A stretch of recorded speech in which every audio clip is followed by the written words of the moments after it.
India दल की शुरुआती 2 बैठक की सफलता के बाद अगली बैठक पर सबकी नजरें बनी और खासकर मायावती की नजरें भी इस बैठक पर बनी हैं।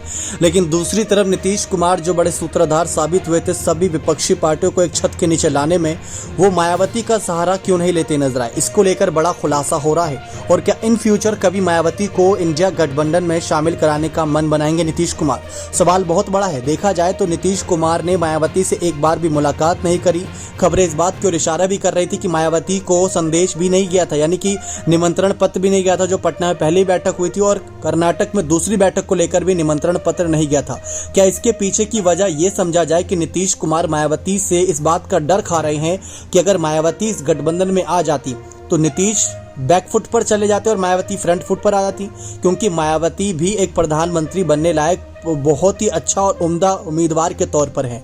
देखा जाए भले ही कुछ समय से राजनीतिक तौर पर जमीनी स्तर पर उन्होंने कोई बड़ा आंदोलन या किसी मुद्दे पर इतना बड़ा बवाल नहीं खड़ा किया हो, लेकिन मायावती के अंदर वो झलक नजर आती है जो एक प्रधानमंत्री के अंदर होनी चाहिए। ऐसा हमारा नहीं बल्कि उनके कार्यकर्ताओं का कहना है। लेकिन इन सब के बीच जैसा कि आप जानते ही हैं, उत्तर प्रदेश से कांग्रेस पार्टी, रालोद और समाजवादी पार्टी, ये 3 पार्टियां अभी हैं और नीतीश की पार्टी भी इस बार उत्तर प्रदेश में चुनाव लड़ने का मन बना रही है। शायद इसके पीछे की मुख्य वजह यही बताई जा रही है कि सीटें तो 80 हैं, अगर पार्टियां 4-5 हो जाएंगी तो सीटों का बंटवारा कैसे होगा।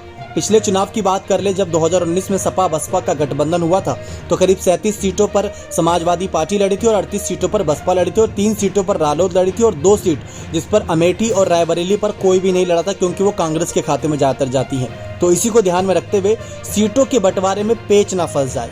जी आप सभी को बता दें कि देखा जाए तो उत्तर प्रदेश में भले ही बीजेपी का अच्छा खासा दबदबा है, लेकिन हर एक सीट को जीतना काफी अहम बन जाता है। और पिछले चुनाव में उत्तर प्रदेश में अगर भाजपा के बाद सबसे ज्यादा किसी को फायदा हुआ था, या यूं कहे कि अगर किसी को सबसे ज्यादा फायदा हुआ था, तो वो थी मायावती की पार्टी, क्योंकि पहले 0 पर थी, सीधा 10 सीटों पर आ गई थी। और वहीं भाजपा की बात कर ले तो वो 71 से 64 तक आ गई थी, तो उनको बड़ा नुकसान हुआ था। लेकिन कांग्रेस को भी उससे ज्यादा नुकसान, और समाजवादी पार्टी तो एवरेज 5 सीटों पर थी। तो शायद इसी वजह से नीतीश कुमार अभी तक मायावती के साथ संपर्क में नहीं आए हैं कि मायावती के साथ जाकर बातचीत करें, क्योंकि सीटों के बंटवारे को लेकर पेच फंसता है। अगर अखिलेश नाराज होते हैं, या अगर जयंत चौधरी नाराज होते हैं, या कांग्रेस अगर उत्तर प्रदेश में अलग होकर चुनाव लड़ने का मन बनाती है, तो हो सकता है कि नीतीश मायावती के लिए पास भी जाएं। लेकिन मायावती ने साफ कह रखा है कि वो अकेले चुनाव लड़ेंगी। कई पार्टियों ने कहा था कि वो अकेले चुनाव लड़ेंगी, लेकिन अब एक एक करके वो साथ आ रही हैं। लेकिन सीटों का बंटवारे का पेच फंसेगा, पीएम फेस कौन बनेगा, इन सब की वजह से ही बसपा कहीं ना कहीं अकेले चुनाव लड़ना चाहती है, अकेले अपने आप को साबित करना चाहती है। अब देखते हैं अकेले चुनाव लड़ना मायावती की पार्टी को कितना फायदा और कितना नुकसान पहुंचाता है। क्या आपको लगता है कि नीतीश मायावती के पास ना जाकर कोई बड़ी गलती करे हैं या नहीं? अपनी राय कमेंट सेक्शन में जोड़ दीजिएगा। बहुत बहुत धन्यवाद।